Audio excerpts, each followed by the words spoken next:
Welcome back to তানি রান্নাঘর। আজকে potato chips আর 2টা ডিম দিয়ে অসাধারণ একটা রেসিপি বানাতে চলেছি। স্পেশালি এটা বাচ্চাদের জন্য বানাচ্ছি, তো দেখতে থাকুন। প্রথমে 2টা ডিম আমি ভেঙে নিলাম, দিয়ে দিচ্ছি স্বাদমতো নুন। এবার দিয়ে দিচ্ছি এখানে 2 চামচের মতো এখানে আছে দুধ। এবার দুধটাকে ডিমের সাথে খুব ভালোভাবে একটু মিশিয়ে নিতে হবে। আজকের ভিডিওটা আশা করি আপনাদের সবারই খুব ভালো লাগবে। ভালো লাগলে আমার চ্যানেলটা সাবস্ক্রাইব করে রাখবেন আর আমার এই ভিডিওটা শেয়ার করতে পারেন প্রিয়জনদের সাথে। তো দেখুন খুব ভালোভাবে মিশিয়ে নিচ্ছি। মিশিয়ে নেওয়া হয়ে গেছে, একটা সাইডে রেখে দিলাম।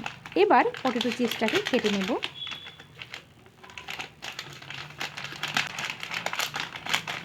আর ছোট্ট করে কমেন্ট করতে কিন্তু একদম ভুলবেন না। আপনাদের কমেন্ট করলে আমরা উৎসাহ পাই ভিডিও বানাতে।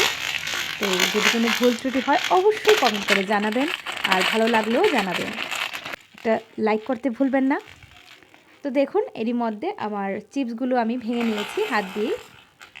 এবার চিপসগুলো দিয়ে দিচ্ছি ডিমের মধ্যে, দিয়েও খুব ভালোভাবে একটু মেশাতে হবে ডিমের সাথে চিপসটাকে।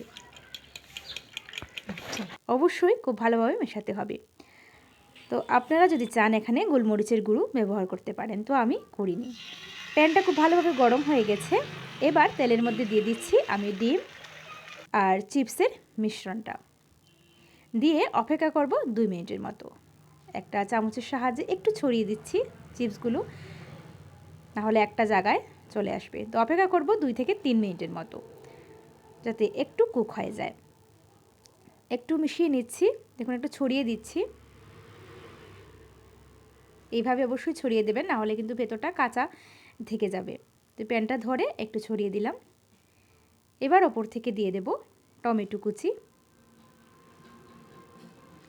এখানে আপনারা চাইলে ক্যাপসিকাম, গাজর কুচি সবই দিতে পারেন, তবে না দিলেও প্রবলেম নেই। আমি যেভাবে বানাচ্ছি এভাবে ভীষণ টেস্টি হয়। দেখুন দিয়ে দিচ্ছি কাঁচামরিচ, সামান্য পরিমাণে কাঁচামরিচ দিয়ে দিলাম। আর দিয়ে দেবো উপর থেকে সামান্য পরিমাণ ধনেপাতা কুচি। আমি যেহেতু এটা বাচ্চাদের জন্য বানাচ্ছি, আপনারা যদি বড়রা এটা খান তাহলে অবশ্যই ওপরে চিলি ফ্লেক্স দিতে পারেন, চাট মশলা দিতে পারেন, তাহলে আরও বেশি টেস্টি হবে। তো যেহেতু বাচ্চাদের জন্য তাই আমি আর কিছু দিলাম না। এবার অপেক্ষা করব আরও 2 থেকে 3 মিনিটের মতো।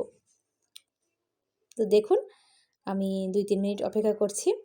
এবার দিয়ে দিচ্ছি ওপর থেকে একটু চিপসটাকে ছোটো ছোটো করে ভেঙে ওপর থেকে একটু দিয়ে দিলাম। একটা স্পুনের সাহায্যে দেখে নিচ্ছি যাতে ভালোভাবে কুক হয়েছে কিনা। তো দেখুন আমার আরেকটু সময় লাগবে, তো একটু কুক হয়ে যাক। বেশি সময় লাগে না, 2 থেকে 3 মিনিটের, 2.5 মিনিটের ভেতরেই হয়ে যায়। তো এরই মধ্যে আমার বাচ্চাদের এই টিফিনটা তৈরি হয়ে গেল, potato chips with egg omelette. আজকের রেসিপিটা আশা করি সবার খুব ভালো লাগবে। ভালো লাগলে সাবস্ক্রাইব করতে ভুলবেন না আমার চ্যানেলটা, লাইক শেয়ার অবশ্যই করবেন, আর ছোট্ট করে আপনাদের মতামত জানিয়ে দেবেন। তো দেখুন পরিবেশন করে নিলাম, দেখে তো জাস্ট ওয়াও মনে হচ্ছে, দেখেই কি খেতে ইচ্ছে হচ্ছে না? তাহলে বানিয়ে নেন বাড়িতে আমার এই রেসিপিটা দেখে। অবশ্যই আপনাদেরও ভালো লাগবে, আপনাদের বাচ্চাদেরও ভালো লাগবে। এরকম একটা টিফিন সকালে খেলে বা বাচ্চাদের টিফিন বক্সে দিলে পেটটা সারা দিনের জন্য ভর্তি থাকবে। ওপর থেকে দিয়ে দিলাম একটু পেঁয়াজ কুচি। আপনারা চাইলে অমলেটের মধ্যেও পেঁয়াজ কুচি দিতে পারেন। একটু কেটে আপনাদের দেখিয়ে দিচ্ছি।